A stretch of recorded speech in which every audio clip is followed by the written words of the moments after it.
Good morning everyone. आज हम करने वाले हैं 7 जनवरी 2024 के द हिंदू न्यूज़पेपर का एनालिसिस।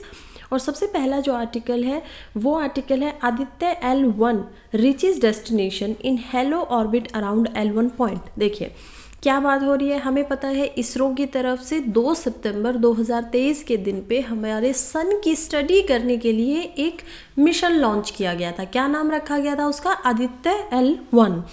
तो L1 क्यों रखा गया है, जरा इसको समझिए। L1 को समझने के लिए इसका नाम में ही L1 इसीलिए है क्योंकि अर्थ और सन के बीच में लेग्रेंजिस पॉइंट होते हैं। अब ये लेग्रेंजिस पॉइंट क्या होते हैं कि ऐसे पॉइंट्स जहाँ से अर्थ को भी पूरे अच्छे तरीके से देखा जा सकता है और जो सन है उसको भी अच्छे तरीके से देखा जा सकता है। तो कुछ ऐसा ही जो L1 का पॉइंट है वो आप देखिए कि अर्थ की ग्रेविटी जहाँ पर ख़त्म हो जाती है, सन की ग्रेविटी जहाँ पर ख़त्म हो जाती है, उसके बीच का पॉइंट है ये लेग्रेंजिस पॉइंट। और ये एक होलो ऑर्बिट होता है। अब यहाँ पर बार बार ये शब्द आप सुनेंगे न्यूज़ में, होलो ऑर्बिट होलो ऑर्बिट। तो ये होलो ऑर्बिट का क्या मतलब है? हमें पता है कि अर्थ के बहुत सारे ऑर्बिट हैं जिनको अलग अलग नाम से जाना जाता है। आउटर स्पेस ऑर्बिट या फिर जियो स्टेशनरी ऑर्बिट या फिर कैरमलिन लाइन के बारे में आप लोगों ने सुना होगा। तो ये ऑर्बिट यानी कि ऐसी जगह जहाँ पर अर्थ की ग्रेविटी कितने फोर्स से क्या काम कर रही है और कौन कौन से काम हम कौन कौन सी सैटेलाइट्स को उन ऑर्बिट्स में भेज सकते हैं जो हमारे लिए इम्पोर्टेंट होगी, राइट। तो हमने इस तरीके से ऑर्बिट्स को डिवाइड किया हुआ है। अब ये जो ऑर्बिट आप देख पा रहे हैं हेलो, इसका मतलब यहाँ पर यही होता है क्योंकि यहाँ पर दोनों की ही ग्रेविटी ख़त्म हो जाती है। तो इस वजह से ये जो आपका मान लीजिए हमने मिशन भेजा हुआ है, ये मिशन अब यहाँ पर घूमता रहेगा एक ही जगह पर, ना तो वो इस तरफ जाएगा ना ही वो इस तरफ जाएगा बिना फ्यूल के। उसको यहाँ पर फ्यूल की भी ज़रूरत नहीं होगी, बस वो इसके चारों तरफ ऐसे ही घूम घूम कर सैटेलाइट इमेजिनिंग करता रहेगा। वो बना किस प्रकार का है मैं आपको फोटोज़ में डिटेल में दिखाऊंगी। तो वो सन की तरफ से भी इधर से पूरा 360 डिग्री इसको भी समझेगा, यहाँ पर अर्थ पर भी नज़र रखेगा। इम्पोर्टेंट पॉइंट एक प्रीलिम्स के पॉइंट ऑफ व्यू से बताती हूँ कि जो L2 के ऊपर आप ये लैग्रेंज पॉइंट देख रहे हैं, यहाँ पर नासा की तरफ से ऑलमोस्ट सेम या जैसा हमने यहाँ पर मिशन लॉन्च किया ऐसा ही नासा की तरफ से भी यहाँ पर मिशन लॉन्च किया जा चुका है। तो ये हमें पता होना चाहिए। अब हम देखते हैं कि इसके डिस्टेंस कितना है। तो ये जो डिस्टेंस है ना अर्थ से लेकर L1 के बीच का, ये अप्रोक्सीमेटली जितना अर्थ और सन का डिस्टेंस है, देखिए यहाँ से ये है आपका अर्थ एंड सन के बीच का डिस्टेंस। और जितना डिस्टेंस अर्थ एंड सन के बीच का है यहाँ तक, उतने का सिर्फ ये 1% डिस्टेंस है जितना हमारा अर्थ से L1 तक का डिस्टेंस। और कितना है ये डिस्टेंस अगर हम इसकी बात करें तो ये ऑलमोस्ट 1.5 मिलियन किलोमीटर है अर्थ से। तो इतना था, इसी वजह से इसको लगभग 127 दिन लगे हैं। सैटरडे को, कल ही की बात है 6 जनवरी को, जब ये अपने होलो ऑर्बिट के अंदर एंटर कर चुका है। और इसरो की तरफ से बहुत खुशी की बात है कि जहां पर हम इसको भेजना चाहते थे सक्सेसफुली वो वहां पर पहुंच चुका है। इसरो के चेयरपर्सन जो है, चेयरमैन जो है S सोमनाथ, उन्होंने इसको बताया है कि कितना ज़्यादा ज़रूरी था इसको वहां तक पहुंचना और कितनी बड़ी ये सक्सेस है इंडिया के लिए, इसरो के लिए। ये बहुत सारे ऐसे ही मिशन है जिसने इसरो की इतनी ज़्यादा इज्जत बढ़ाई है यहाँ पर इंटरनेशनल स्फेयर के अंदर। चलिए आदित्य L1 मिशन के बारे में कुछ और देख लेते हैं। स्पेसक्राफ्ट आपको कुछ इस प्रकार से दिखाई देगा आगे की तरफ से। इसमें बहुत सारे कैमराज लगे हुए हैं जो कि पूरी स्टडी करना चाहते हैं सन की। स्पेस बेस्ड ऑब्जर्वेटरी क्लास है सोलर प्रोब। मिशन के बहुत सारे ऑब्जेक्टिव है लेकिन उनमें से 4 जो मेन ऑब्जेक्टिव है वो आप देखेंगे कि पहला ऑब्जेक्टिव है coronal heating and solar wind acceleration. ये जो आप सन के बाहर का एरिया देख रहे हैं ना, दिस जो कि आपको ये बहुत ही येलोइश दिखाई देता है, बहुत ही आपको लगता है कि बहुत येलो एरिया है, ये इसको कोरोना बोला जाता है। तो ये जो कोरोना है इसकी स्टडी के लिए यहाँ पर, और जो सोलर विंड होती हैं यानी कि जो सन से हवाएं चलती है, गर्म हवाएं, उनकी यहाँ पर स्टडी की जाएगी। दूसरा ऑब्जेक्टिव इसका है coupling and dynamic of solar atmosphere, कि सन का जो एटमॉस्फेयर है वो क्या है, तो उसके बारे में अच्छे से स्टडी करना। थर्ड यहाँ पर पॉइंट है जो कि ये solar wind disruption and temperature एंटीस्टॉर्फी, कि जो सोलर विंड है उनका डिस्ट्रीब्यूशन कहाँ कहाँ है, वो कहाँ पर ज़्यादा उठती हैं। जैसे कि जुपिटर के बारे में यहाँ पर एक ब्लैक स्पॉट की बात की जाती है, क्योंकि हर टाइम वहाँ पर एक तूफान रहता है। उसी तरीके से यहाँ पर डिस्ट्रीब्यूशन कैसा है, अर्थ के ऊपर भी तो हम अपनी विंड्स के डिस्ट्रीब्यूशन को समझते हैं ना। मान लीजिए ये हमारी अर्थ है, तो हमें पता होता है कि कौन सी विंड हमारी कहाँ से उठेगी, यहाँ से उठ जाती है, फिर कहाँ पर जाएंगी, फिर वापस उठेंगी, फिर वापस जाएंगी, तो किस प्रकार से ये काम करती है। तो विंड के डिस्ट्रीब्यूशन के बारे में हम अच्छे से समझते हैं, राइट। तो ये इसी तरीके से सन के डिस्ट्रीब्यूशन के बारे में भी यहाँ पर समझने की बात चल रही है कि सन को जो ये विंड है, जो ये हवाएं हैं, वो किस प्रकार से और कहाँ कहाँ से यहाँ पर डिस्ट्रीब्यूट होती हैं। तो ये अच्छे से समझना चाह रहे हैं। नेक्स्ट और लास्ट इसका जो ऑब्जेक्टिव है वो है initiation of coronal mass ejection, flares and near earth space weather. देखिए जो ये कोरोना है, मान लीजिए ये आपका सन है। अब हम देखते हैं यहाँ पर हमारा सन है, सन का यहाँ पर कोर भी है जिसके अंदर आपको इतनी ज़्यादा गर्मी नहीं मिलेगी। तो जो आप ये बाहर देखते हैं ना, जो कि हीलियम की वजह से और हाइड्रोजन के बार बार मिलने से और टूटने से बार बार ये मिलते हैं, फिर इनमें जब ब्रेक डाउन होता है तो एनर्जी रिलीज होती है, और वही एनर्जी हमारे पास अर्थ पे आकर हमें लगती है कि ओ ये तो सन की रेज आ रही हैं। तो वो जो एनर्जी रिलीज होती है वो कोरोना को सबसे हॉटेस्ट टेम्परेचर वाला प्लेस बना देती हैं, क्योंकि सरफेस पे आप इस तरीके का वहाँ पर नहीं देख पाएंगे। तो ये सबसे हॉटेस्ट हो जाता है, और जो ये कोरोना से फिर रेज निकलती है जो अर्थ तक हमें दिखाई देती है, बार बार इस एनर्जी के निकलने से बार बार जो बाइफरफिकेशन होता है हाइड्रोजन और हीलियम का, तो इसी वजह से ये हमें दिखाई देता है। और उसी का जो मास इजेक्शन हो रहा है वो किस वजह से और कैसे हो रहा है, उसी को और ज़्यादा अच्छे से समझने के लिए यहाँ पर ये मिशन किया गया है। फिर हम देखेंगे अगेन अर्थ से इसका डिस्टेंस कितना है।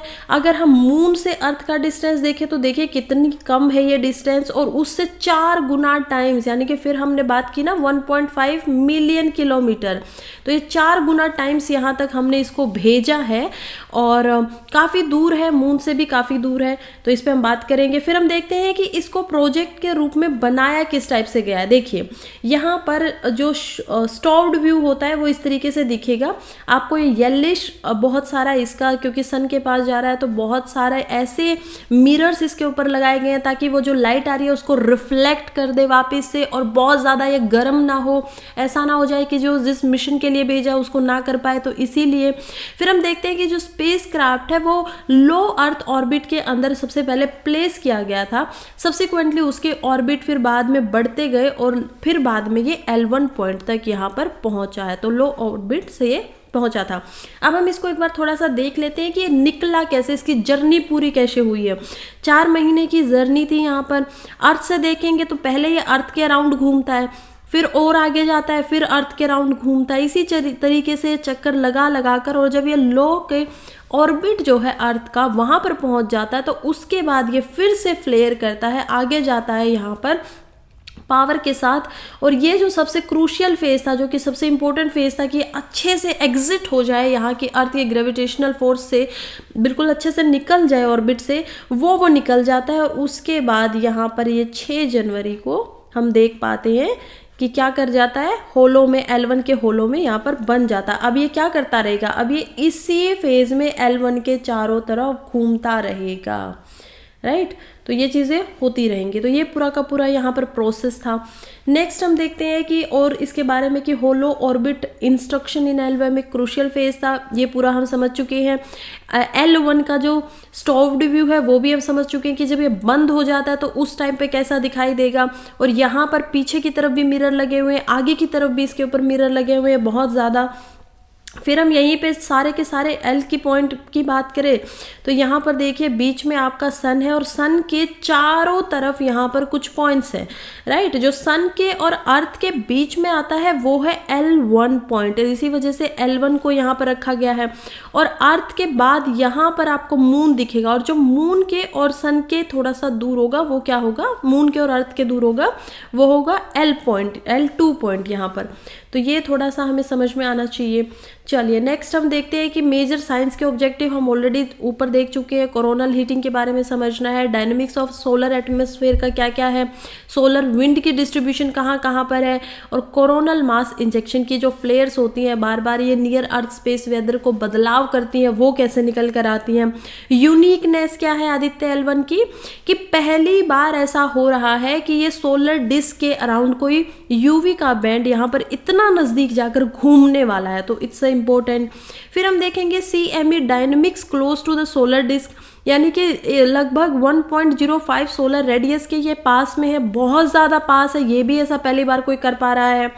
On board intelligence to detect CME, जो भी इसमें से कोरोनल जो मास इजेक्शंस निकलेंगे ऐसा होगा कि ये इसको नुकसान पहुंचा सकते हैं, तो ऑटोमेटिकली उनको समझ जाएगा। देखिए ये होता है मास इजेक्शन, जो आप ये बाहर की फ्लेयर्स देख पा रहे हैं ना, this is coronal mass ejection. जब ये बहुत मात्रा में बाहर निकलेंगी कि अब सब कुछ खराब कर सकती है, तो ऑटोमेटिकली इसके अंदर AI यहाँ पर आदित्य के अंदर लगा हुआ है कि ये अपने आप को उससे दूर कर लेगा, अपने आप को बचा लेगा। तो that is again a very important thing. और उसके बाद हम देख पाते हैं कि ये काफ़ी यूनिकनेस है इसके अंदर। फिर यहाँ पर डायरेक्शनल एनर्जी एंट्रोस्टॉपी भी है कि वो समझ सकता है, बिल्कुल अच्छे से डिटेल में जाके समझ सकता है कि कौन सी हवा किस डायरेक्शन से आ रही है और उसके अंदर कितनी गर्मी है, कितना टेम्परेचर है, कौन सी वो तरीके से निकली है, कि किस बायोफ्रिक्शन की वजह से वो यहाँ पर निकल कर आई है।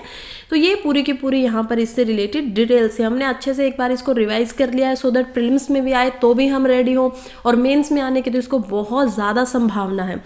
नेक्स्ट हम बात करते हैं 22 injured in first jallikattu of the year held in Tamil Nadu. देखिए ये आपका इंपॉर्टेंट हो जाता है यहाँ पर मेंस के पॉइंट ऑफ व्यू से भी, कल्चरल GS पेपर 1 में, और उसके अलावा यहाँ पर ये इंपॉर्टेंट हो जाता है प्रीलिम्स में भी। देखिए काफ़ी बार पहले भी प्रीलिम्स में यहाँ पर जल्लीकुट्टू के यहाँ पर क्वेश्चन आ चुका है, इसीलिए मैं बोल रही हूँ कि जल्लीकुट्टी जो है एक फेस्टिवल है। कहाँ का फेस्टिवल है? तमिलनाडु का ये फेस्टिवल है, और तमिलनाडु में इस फेस्टिवल को मनाया जाता है। एक तरीके से ये बुल फाइटिंग की तरह देखा जाता है कि अलग अलग जो बुल हैं वो आपस में लड़ते हैं, लोग यहाँ पर पार्टिसिपेट करते हैं, और उन्हीं कारणों की वजह से यहाँ पर 22 लोगों को इंजरी हो गई है।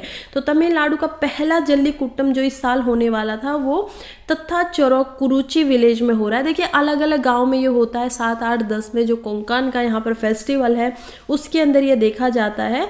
और उसी के अंदर पोंगल फेस्टिवल का सबसे इम्पोर्टेंट पार्ट है। किसका, कौन से फेस्टिवल में ये मनाया जाता है? पोंगल फेस्टिवल। पोंगल का जो त्यौहार है ये उसका एक, जब सुप्रीम कोर्ट इस पर बैन भी लगाना चाहते थे, आप बोलेंगे मैम इतने ज़्यादा लोगों के यहाँ पे डेथ भी हो जा रही है, इंजर्ड भी हो जा रहे हैं, तो इसको क्यों खेला जाता है या क्यों मनाया जाता है? तो बिल्कुल ये सवाल सुप्रीम कोर्ट के पास भी पहुंचा था 2014 में। उसके बाद सुप्रीम कोर्ट ने इस पर बैन भी लगाया, लेकिन इतने प्रोटेस्ट हुए कि लोगों को लगा कि हमारे कल्चर के साथ छेड़खानी हो रही है। और आप लोगों को पता है राइट टू रिलीजन में, राइट टू कल्चर में हमें पता है कि जो भी हमारे कस्टम्स हैं, जो भी हमारे धर्म की रीतियाँ हैं, उनको निभाने का फंडामेंटल राइट हमें मिला हुआ है। तो आर्टिकल 19 जो ये बातें देता है कि ठीक है राइट टू फ्रीडम का, जो रिलीजन के अंदर फ्रीडम है उसका, तो उसकी बुनियाद पर यहाँ पर इससे बैन हट जाता है। तो लगभग यहाँ पर और कुछ बताया गया है, जैसे कि 571 बुल्स यहाँ पर थे, 300 टेमर्स यहाँ पर थे, और उनको रिलीज कर दिया गया एक जगह पर वन आफ्टर अनदर, और 300 टेमर्स जो थे वो फील्ड के अंदर चले गए।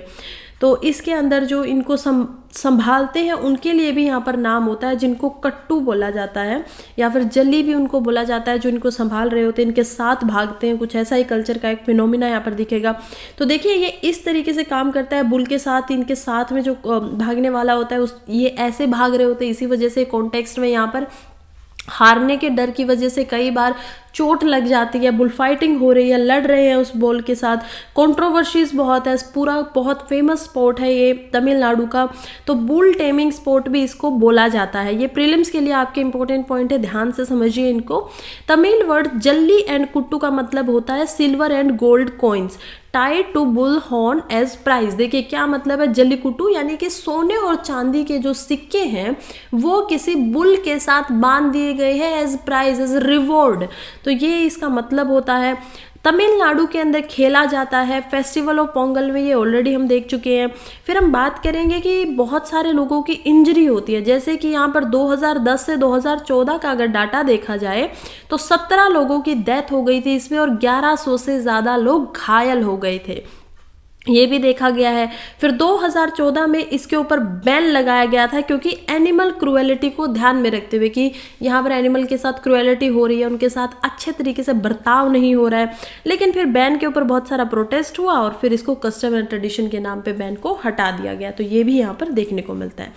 चलिए नेक्स्ट हमारा आर्टिकल जो है वो बात कर रहा है should India study water waste to track malaria. बहुत इंपॉर्टेंट आर्टिकल है, आर प्रसाद के द्वारा लिखा गया है। मेंस के लिए बहुत इंपॉर्टेंट हो जाता है, सवाल पहले भी आया है 2015 में मेंस का एक सवाल आया है जो कि है what do you understand by the term waste water treatment, discuss the technology involved in its implication in managing public health challenges in urban India.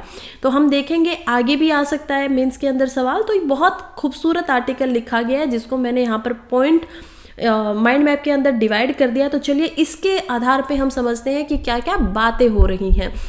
सबसे पहले देख लेते हैं हमारे पेपर में कहाँ रेलिवेंस रखता है।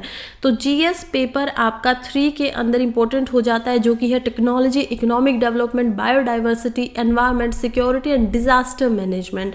तो उसी में हम इसको बायोडाइवर्सिटी के अंदर भी रख सकते हैं। साइंस एंड टेक्नोलॉजी के एरिना में भी ये क्वेश्चन आ सकता है। तो जीएस पेपर 3 के अंदर बिल्कुल इंपॉर्टेंट है। और चलिए हम देखते हैं कि यहाँ पर बात क्या हो रही है। तो वेस्ट वाटर सर्वेलेंस के लिए बहुत इंपॉर्टेंट ध्यान दिया गया है ऑथर के द्वारा, जो कह रहे हैं कि अगर आप वेस्ट वाटर, जो आपका खराब पानी है, वेस्ट वाटर हो चुका, अगर उसके ऊपर नजर रखी जाए तो ये जो पैथोजेंस होते हैं ना, किसी भी टेस्ट को करने में, जैसे डेंगू फैल जाता है, मलेरिया फैल जाता है, मंकी पॉक्स, इन्फ्लुएंजा, क्लोरिया, तो ये जो जितनी ऐसी सारी बीमारियां हैं अगर उनके वेस्ट वाटर पे पहले नज़र रखें, उनका डिटेक्शन होता रहे, लेबोरेटरी टेस्टिंग वहाँ पर अलाउ हो, तो शायद ये इस लेवल पर नहीं फैलेंगे अगर इतना ध्यान यहाँ पर रख लिया जाए। देखिए एक तो ये कॉस्ट इफेक्टिव भी है, यानी ज़्यादा पैसा इसमें नहीं लगेगा। दूसरी बात ये भी है अगर कोई स्पेसिफिक पैथोजन आ भी जाते हैं पानी के अंदर कि इनसे बीमारियां फैलेंगी, जो कि कौन फैलाता है, वेक्टर बोर्न। तो वेक्टर एक्चुअली में क्या होते हैं, जो आपके घर में मक्खी, मच्छर, जो भी खून पीने वाले छोटे छोटे इंसेक्ट्स होते हैं ना, उनको वेक्टर बोला जाता है क्योंकि वो खुद किसी दूसरे से उस चीज़ को पीते हैं, पानी वगैरह में रहते हैं, उनके ऊपर उनकी जो चीज़ वो इम्प्लीमेंट करते हैं आपके अंदर, आपका खून चूसने के लिए, तो उस चीज़ के अंदर वो वेक्टर रह जाता है, पैथोजेंस रह जाते हैं जो बीमारी बनाते हैं आपकी बॉडी में जाकर। तो इसी वजह से यहाँ पर ये बात की गई है कि देखिए अगर कोविड-19 की पेंडेमिक को भी समझना है या फिर और जो डिजीज़ है डेंगू, मलेरिया जैसी, तो उनको समझने के लिए और उनको प्रिवेंट करने के लिए अगर पहले ही वेस्ट वाटर का डिटेक्शन हो जाए, अगर पहले ही हमें समझ में आ जाए कि वाटर खराब हो चुका है, यहाँ पे पैथोजन देखने को मिल रहे हैं, तो लोगों को ऐसा हो सकता है, तो इन चीज़ों को रोका जा सकता है और बहुत बड़े पैमाने पर रोका जा सकता है। देखिए मलेरिया और डेंगू तो इंडिया के लिए एंडेमिक है, राइट। तो इंडिया में अभी भी ये बहुत ही बड़ी मात्रा में हर साल मानसून के सीजन में दिखाई देते हैं, तो हर साल ये देखने को मिलता है, एंडेमिक है इंडिया के लिए। बहुत सारी कंट्रीज इनको ख़त्म कर चुकी है, खासकर डेवलप कंट्रीज, बट इंडिया को भी कुछ सीखना पड़ेगा यहाँ पर। इसीलिए हमें एग्जाम्पल भी देखने को मिलता है कि जो कंट्रीज इनको ख़त्म कर चुकी है वहाँ से भी सीखा जा सकता है। फिर हम देखते हैं कि इसके इम्पोर्टेंस क्या है। जैसे पहला है इमेंसली बेनिफिशियल। देखिए वेस्ट वाटर सर्वेलेंस है ना, वो बहुत बेनिफिशियल है, खासकर जब स्प्रेड को हमें जानना है। जो पोलियो वायरस होते हैं जितने भी ग्लोब के अंदर हुए हैं, या फिर जो ओमिक्रॉन के वेरिएंट है, उनको डिटेक्ट करने में भी ये बहुत इंपॉर्टेंट इसने भूमिका निभाई है बेंगलुरु के अंदर। तो ऐसे एग्जांपल दे दे के वो कह रहे हैं कि कितना बेनिफिशियल है। अगर आपको पहले ही पता चल जाता है तो आप उस एरिया के अंदर उस पानी को भी साफ कर सकते हैं, उसके अंदर प्रिवेंट कर सकते हैं, एंटीबायोटिक्स डाल सकते हैं, और यहीं पर जो बड़ा एक पैमाने पर बीमारी फैलने वाली थी उसको शुरुआत में ही रोका जा सकता है। फिर हम एग्जाम्पल देखेंगे अडॉप्टेड इन डेवलप्ड नेशंस। बहुत सारे ऐसे विकसित देश है जैसे कि यूएसए, जिन्होंने इस मेथड को बीमारियों से लड़ने के लिए अडॉप्ट किया है। उनके यहाँ पर मंकी पॉक्स जैसी, इन्फ्लुएंजा, ऐसी बीमारियां ज़्यादा देखने को मिली और उन्हीं से लड़ने के लिए इन्होंने ज़्यादा यहाँ पर इसका इस्तेमाल किया है।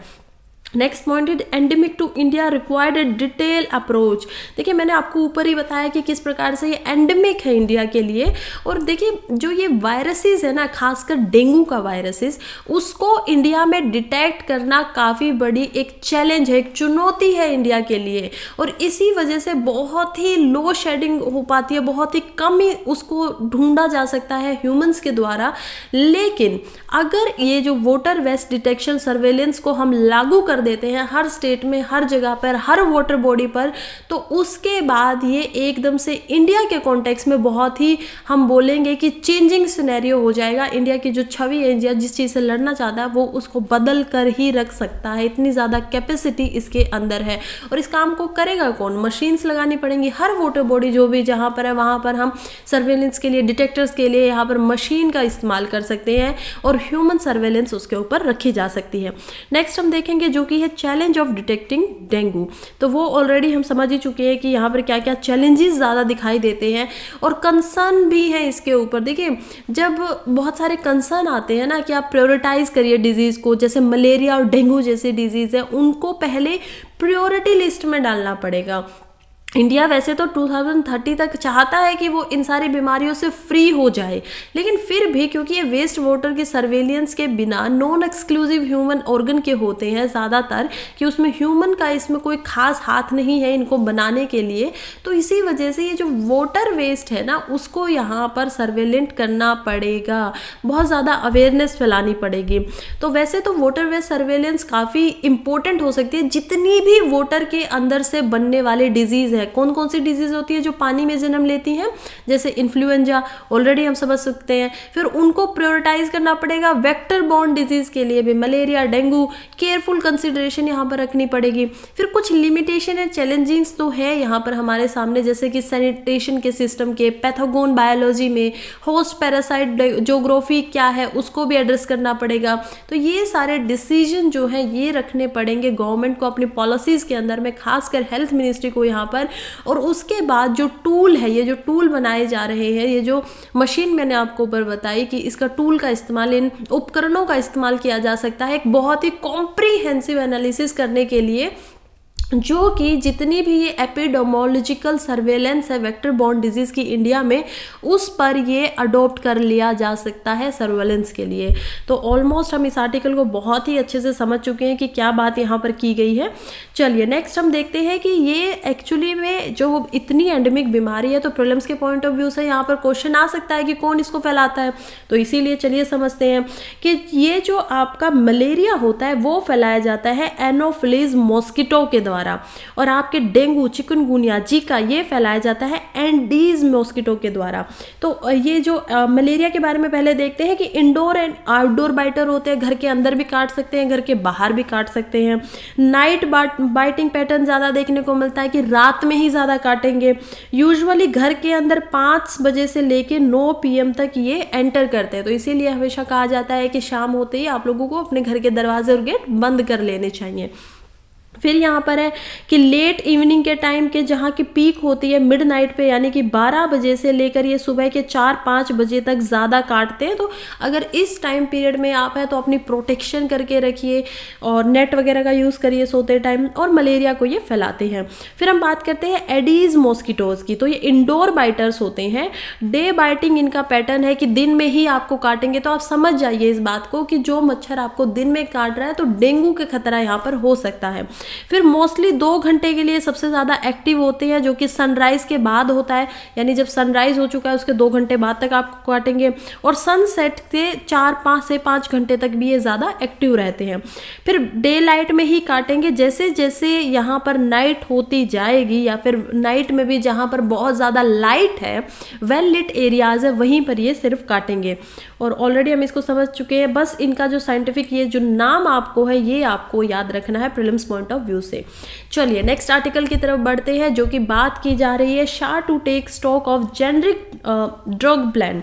More than 2000 type of generic medicine and about 300 surgical items are available at affordable prices in rural area. Though the primary agriculture credit society is now rebranded as Jan Aushadhi Kendras, drug prices are 50% to 90% lower than branded counterparts. देखिए फिर से चलिए इसको mind map के जरिए थोड़ा आसान बनाकर समझते हैं क्या बात की जा रही है।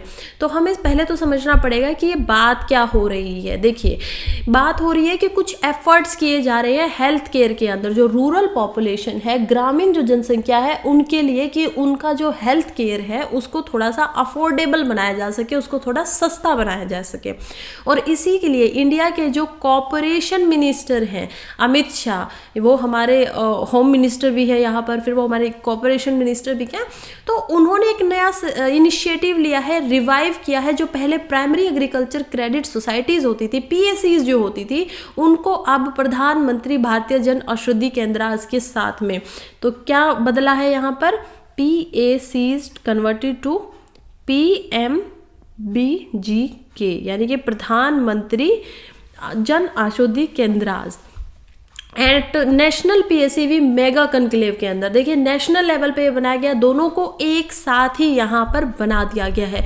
मेंस में सवाल आ सकते हैं, बिल्कुल आ सकते हैं, पूछ सकते हैं कि क्या रोल है प्राइमरी एग्रीकल्चर क्रेडिट सोसाइटीज का रूरल हेल्थ केयर के अंदर या मेडिकल एक्सेसिबिलिटी के अंदर, कैसे जो इनिशिएटिव है जन औषधि केंद्र कंट्रीब्यूट करेंगे medicinal affordability and rural job creation में।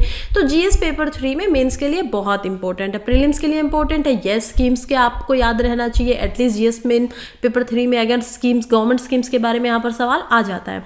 तो हम समझेंगे कि बात क्या हो रही है, क्या क्या इसमें बातें बताई गई है। तो सबसे पहले यहाँ पर प्रधानमंत्री भारतीय जन औषधि केंद्र जो है वो जेनरिक मेडिसिन यहाँ पर ऑफर करते हैं, जो कि काफ़ी सस्ती होती है अगर उनको कंपेयर किया जाए। देखिए चीपर मेडिसिन, अगर आप उनके काउंटर पार्ट है, ब्रांडेड जो काउंटर पार्ट होते हैं प्राइवेट कॉर्पोरेशन, और जो वो उन्हीं दवाइयों को बेचती है, तो उनसे 50 से 90% ज़्यादा सस्ती मात्रा में आपको ये दवाइयाँ मिल जाएंगी अगर आप इन केंद्र पे जाकर उनको लेंगे तो।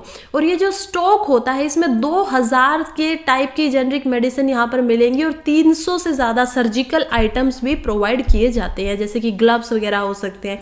तो ऐसी सारी चीज़ें यहाँ पर उपलब्ध है। नेक्स्ट हम देखेंगे कैटेगरी मोर देन 4400 पीएससीज कोऑपरेटिव सोसाइटी अप्लाइड। देखिए जो इनिशिएटिव है ना, इसको काफ़ी ओवरवेलमिंग रिस्पॉन्स मिला था, क्योंकि यहाँ पर 4400 से ज़्यादा पीएससीज या फिर कोऑपरेटिव सोसाइटीज़ ने 34 स्टेट या यूनियन टेरिटरीज से मिलकर अप्लाई किया था, ऑनलाइन एप्लीकेशन दी थी government of India department of pharmaceutical portal के ऊपर कि चलिए हम भी यहाँ पर खोलना चाहते हैं, अप्लाई किया जाता है। उसके बाद इसका रिजल्ट क्या रहा, रिजल्ट ये रहा कि ये जो कैटेगरी है कोऑपरेटिव सोसाइटीज़ को, उनको इनिशियल अप्रूवल अभी 2300 को मिल चुका है। ऑलमोस्ट 60% यहाँ पर जिन्होंने एप्लीकेशन डाली थी उनको अप्रूवल मिल गया, और इनमें से 149 ऐसे हैं जिनको एज अ ऑपरेट कर दिया गया है कि अब वो जन औषधि केंद्र की तरह काम कर सकते हैं, बिल्कुल एक साथ काम किया जा सकता है। तो ये यहाँ पर देखा जा सकता है। लास्ट हम देखेंगे category opportunity to diversify their economic activities. ये जो नए इनिशिएटिव लिए जा रहे हैं ना पीएससीज के द्वारा, इनके पास अपॉर्चुनिटी है कि ये डाइवर्सिफाई कर सके, बड़ा बना सके, अलग अलग कर सके उनके जो इकोनॉमिक एक्टिविटीज़ हैं उनको। और इसकी वजह से जो छोटे छोटे मार्जिनल फार्मर्स होते हैं, स्मॉल जो होते हैं, उनकी इनकम बूस्ट होने में यहाँ पर मदद मिलेगी। ये एक तरीके से एडिशनल एम्प्लॉयमेंट अपॉर्चुनिटीज़ भी बनाएगा रूरल एरियाज़ में, क्योंकि अब आप एक तरीके से यहाँ पर इनके अंडर आकर काम कर रहे हैं और गवर्नमेंट से आपको पैसा मिल रहा है उस काम का, तो एडिशनल रूरल एम्प्लॉयमेंट भी यहाँ पर जनरेट हो रहा है, राइट। क्योंकि गांव में ये खुल रही है तो वहाँ पर इनके ऊपर काम करने के लिए भी लोग चाहिए।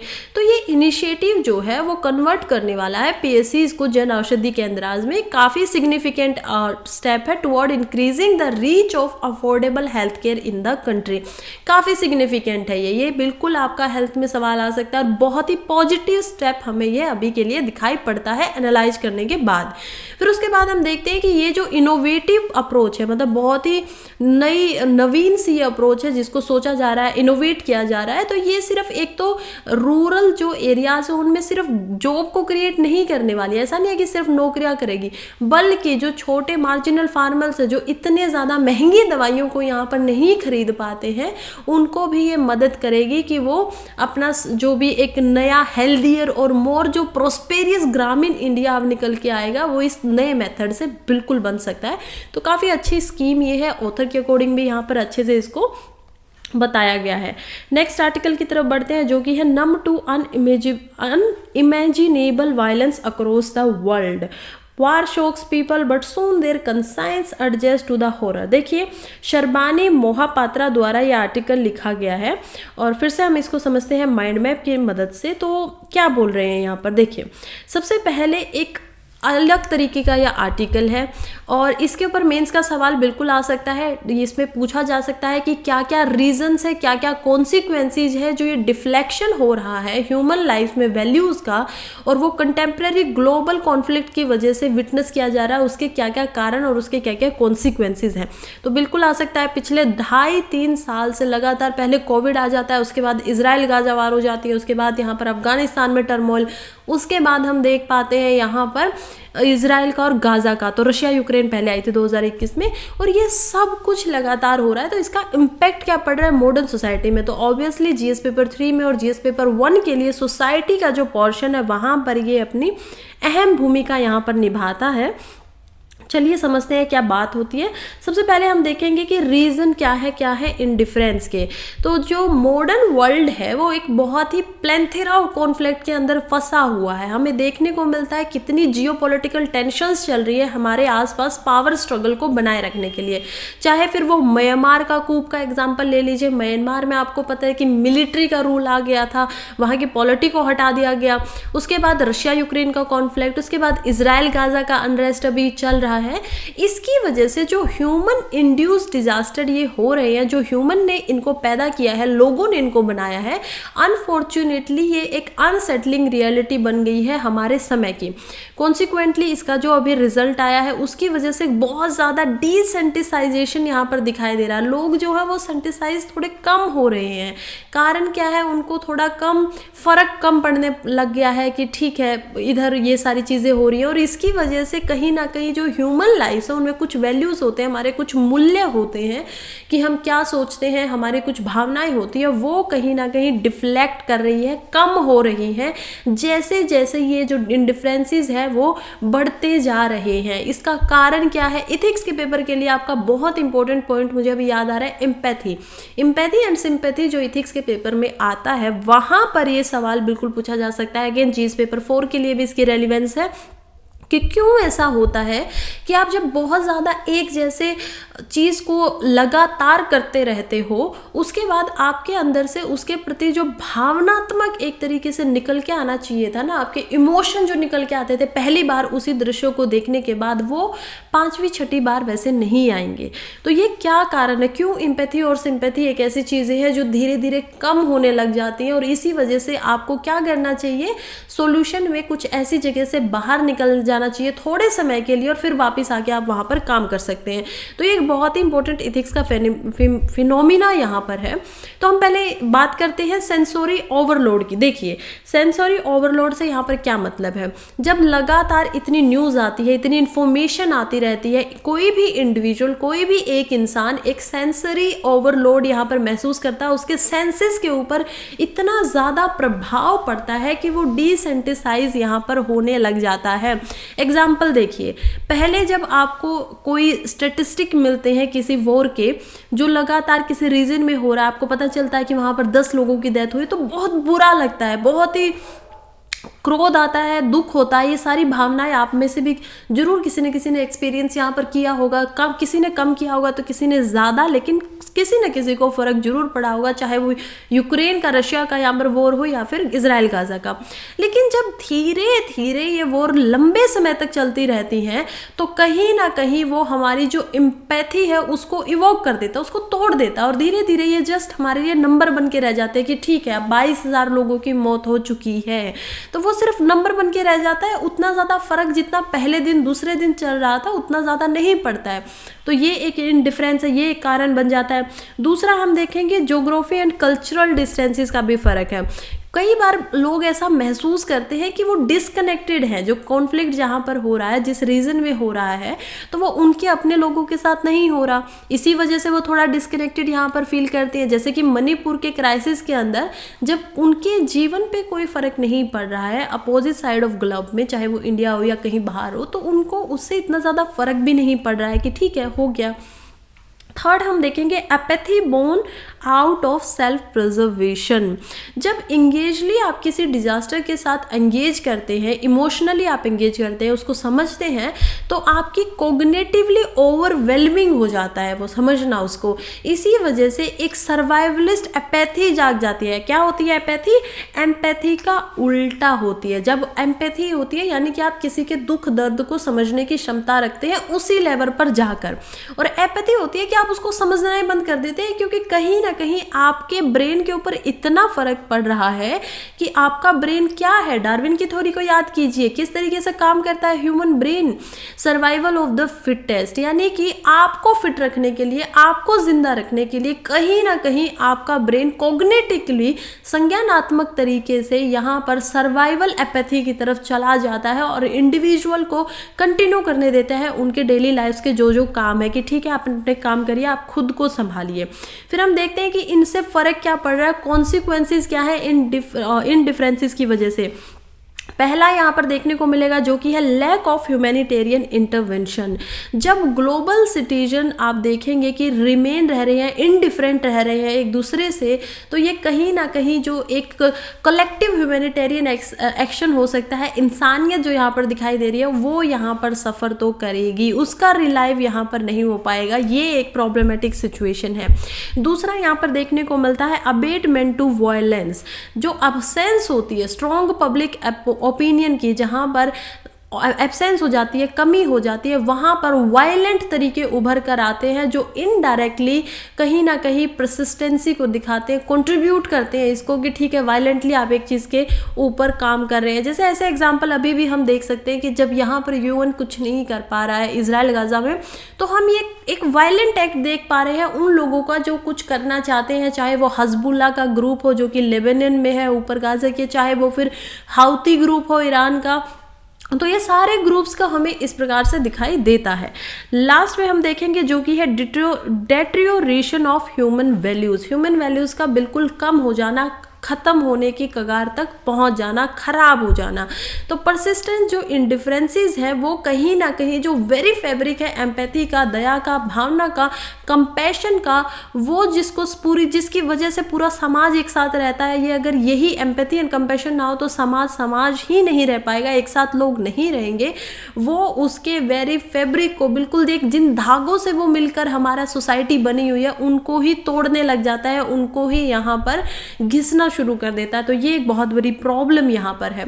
सो लास्ट में हम यही समझते हैं कि जो डिफ्लेक्शन हो रहा है ह्यूमन वैल्यूज़ का लोगों के लाइफ में, वो एक कंटेम्प्रेरी सोसाइटी का प्रेजेंट इशू है। बिल्कुल ये समझ में हमें आता है। इसकी इम्पोर्टेंट ये है कि हमें इस फिनोमिना को एक्नॉलेज करना पड़ेगा। अगर आप किसी चीज़ को मानेंगे नहीं तो आप उसको काउंटर कैसे करेंगे, आप उससे लड़ेंगे कैसे? तो सबसे पहली बात तो ये कि इसको एक्नॉलेज करना पड़ेगा, मानना पड़ेगा। इतने ज़्यादा ग्लोबल क्राइसिस यहाँ पर हो रहे हैं और उसके साथ में ये बात तो बिल्कुल इम्पेरेटिव हो जाती है कि कहीं ना कहीं हर इंसान में एम्पैथी को दोबारा से फोस्टर करना होगा, जगाना पड़ेगा, और जो पीस है, जो शांति है, उसके लिए यहाँ पर एडवोकेट करना पड़ेगा। और जो वैल्यूज है ह्यूमन की लाइफ्स में, इन सभी के ऊपर बात करनी पड़ेगी। जितनी ज़्यादा बात होगी, जितनी ज़्यादा अवेयरनेस होगी, जितनी ज़्यादा जो बड़े इंस्टीट्यूशन है वो इनके ऊपर लाइट डालेंगे, तो उतना ही ज़्यादा यहाँ पर इसका इम्पैक्ट भी देखने को मिलेगा कि ठीक है चीज़ें रिवाइव होंगी। चाहे वो इंडिविजुअल लेवल पे हो, चाहे वो global citizen, as a global citizen यहाँ पर सोचना पड़ेगा कि मैं एक इंसान तो हूँ लेकिन मैं एक ग्लोब का, इस धरती का भी तो सिटीजन हूँ ना। तो इसी वजह से जो कुकून है एपैथी का, जो हमें फ़र्क पड़ना बंद हो जाता है, उसको तोड़कर बाहर निकलना पड़ेगा ताकि ये जो इश्यूज़ हैं इनमें एंगेज हो सके, और जो ह्यूमैनिटेरियन कोज है जिसकी जितनी क्षमताएँ हैं उन्हीं के हिसाब से उन पे आप उस काम कर सके, उनके लिए आगे बढ़ सके। सो ये तभी हो सकता है, पहला स्टेप यही होगा कि हर इंसान को एक दूसरे को अपनी अपनी जो ह्यूमन लाइफ है, उनके जो मूल्य हमें बचपन से सिखाए गए हैं, उनके ऊपर प्राइसलेसली इररिप्लेसेबल उनको बनाना पड़ेगा कि कोई भी उनको रिप्लेस ही ना कर पाए। तो ये सारी चीज़ें यहाँ पर देखनी पड़ेंगी। इंपॉर्टेंट आर्टिकल था, हो सकता है पहली नज़र में आप लोगों को इंपॉर्टेंट ना लगे, लेकिन सोसाइटी में ऐसे क्वेश्चन आए हैं, मैं पहले भी आपको बता चुकी हूँ। नेक्स्ट फिर से एक हमारा आर्टिकल लाया हुआ है जो कि है रिस्पेक्ट पर्सनल स्पेस। देखिए लिखा गया है चिरा दास के द्वारा, it's important to learn the art of living people of their own devices. देखिए ऐसा ही एक सवाल पहले 2016 में भी आ चुका है यूपीएससी मेंस के, जो कि बात करता है critically analyse the impact of globalisation on age old norms and value system of our society. तो वैसा ही कुछ और सवाल बन सकता है जो कि पूछ सकता है कि सोसाइटी की क्या क्या एक्सपेक्टेशन होती हैं शादी से रिलेटेड या चाइल्ड बियरिंग जो होता है कंटेम्प्रेरी वर्ल्ड में, और उसके क्या क्या इम्पैक्ट पड़ते हैं किसी इंडिविजुअल की फ्रीडम के ऊपर। जब वो अपनी पर्सनल चॉइसेस कुछ करना चाहता है तो कितना उसका इफेक्ट पड़ता है उस इंसान पे, क्या उसके पास वो फ्रीडम, क्या उसके पास वो आज़ादी रहती भी है। तो ऑब्वियसली हमें पता है इसका नेगेटिव इम्पैक्ट तो पड़ने ही वाला है। तो चलिए इसको भी माइंड मैप से थोड़ा इजी बनाकर समझते हैं। ऐसे बात कर रहा है, रिफ्लेक्ट कर रहा है सोसाइटी का जो प्रेशर है और कहीं ना कहीं सोसाइटी की जो एक्सपेक्टेशन है, उम्मीदें हैं, खासकर जब किसी के जीवन की बात आती है, खासकर जब जीवन के अंदर शादी की और बच्चों का यहाँ पर क्वेश्चन उठता है। तो इसी वजह से ऑथर ने ये सवाल भी उठाए हैं कि इतना इंटरेस्टिव नेचर क्यों है, इतना प्रेशर क्यों बनाया जाता है, किसी इंडिविजुअल की चॉइसेस का यहाँ पर ध्यान क्यों नहीं रखा जाता है। तो सबसे पहले ऐसे कुछ पॉइंट्स है जैसे कि मैरिज का प्रेशर यहाँ पर डाला जाता है। सोसाइटिकल एक्सपेक्टेशन है कि आप सर्टेन एज के बाद आपको कहीं ना कहीं एम्फेसिस होगा कि आप शादी कर लीजिए, मैरिज अपना करिए। और उसके बाद ये जो प्रेशर है ये इंडिविजुअल्स को बहुत ही प्रॉब्लमेटिक सिचुएशन में डाल देता है, क्योंकि उनको फील होने लगता है, उनको ऐसा लगने लगता है कि वो अंडर वैल्यूड है और वो अपने जीवन में जो भी डिसीजन ले रहे हैं, इंपॉर्टेंट डिसीजन, वो फोर्स डिसीजन है जो कि शायद उनके लिए ठीक ना हो। इसी वजह से लाइफ में उनको फिर एंग्जाइटी से भी गुजरना पड़ सकता है। नेक्स्ट हम देखेंगे struggle with pre defined happiness. जो डेफिनेशन है खुशियों की, वो आप खुद ही सोचिए कि वो वेरी करती है पर्सन टू पर्सन। कोई एक इंसान ऐसा है जो किसी चीज़ को करके बहुत खुश हो जाता है, चाहे वो कोई स्पोर्ट हो, चाहे वो कोई पैराग्लम्बिंग, चाहे वो कोई एडवेंचर हो। कोई इंसान ऐसा है जिसको लेटना बहुत पसंद है, वो हिलना ही नहीं चाहता है, राइट। तो अलग इंसान की अलग अलग चीज़ों में खुशी है, लेकिन फिर भी कहीं ना कहीं सोसाइटी ने एक फॉर्मूला बनाया हुआ है कि सभी को एक ही साइज में फिट होना है, जैसे कि मैरिज का इंस्टीट्यूशन है। तो एक बहुत सारे क्रिटिकल क्वेश्चन यहाँ पर उठा देता है कि हम किसी और के जीवन के रास्ते को डिक्टेट क्यों कर रहे हैं। फिर उसके बाद कुछ और क्वेश्चन है जैसे कि pressure to help children post marriage. तो ये भी है कि आपको कहीं ना कहीं ये प्रेशर बनाया जाता है कि मैरिज के बाद में फिर आपको बच्चा बनाना है। उसके बाद इमीडिएटली आफ्टर मैरिज की एक्सपेक्टेशन शुरू हो जाती है। इनग्रेन्ड एक्सपेक्टेशन है कि कपल को किड की जो प्लानिंग है, चाइल्ड की जो प्लानिंग है वो शुरू करनी चाहिए। उसके बाद पीयर प्रेशर बनाया जाता है, सोसाइटिकल जजमेंट यहाँ पर देखने को मिलता है कि ऑथर कहीं ना कहीं ये क्रिटिसाइज भी करते हैं कि जो सोसाइटिकल जजमेंट है कपल्स के ऊपर कि उनको बच्चा चाहिए, उनको नहीं चाहिए, वो बहुत ही ज़्यादा हैवी तरीके से यहाँ पर दिखाया जाता है। और डिफरेंट पाथ हो सकते हैं जीवन में। लास्ट में बस ऑथर यही कहते हुए कि सबके अपने अपने डिफरेंट पार्ट हो सकते हैं, चाहे वो जॉब के उसमें हो, चाहे मैरिज के हो, चाहे किसी फैमिली को बनाने में। आफ्टर ऑल हैप्पीनेस और सक्सेस की जो डेफिनेशन है वो सभी के लिए अलग अलग है, तो इस बात को समझना चाहिए। और इसी की वजह से कुछ नेगेटिव पॉइंट्स जो बनते हैं वो हम देख चुके हैं। अगर ऐसा कोई सवाल पूछा जाता है तो हम बिल्कुल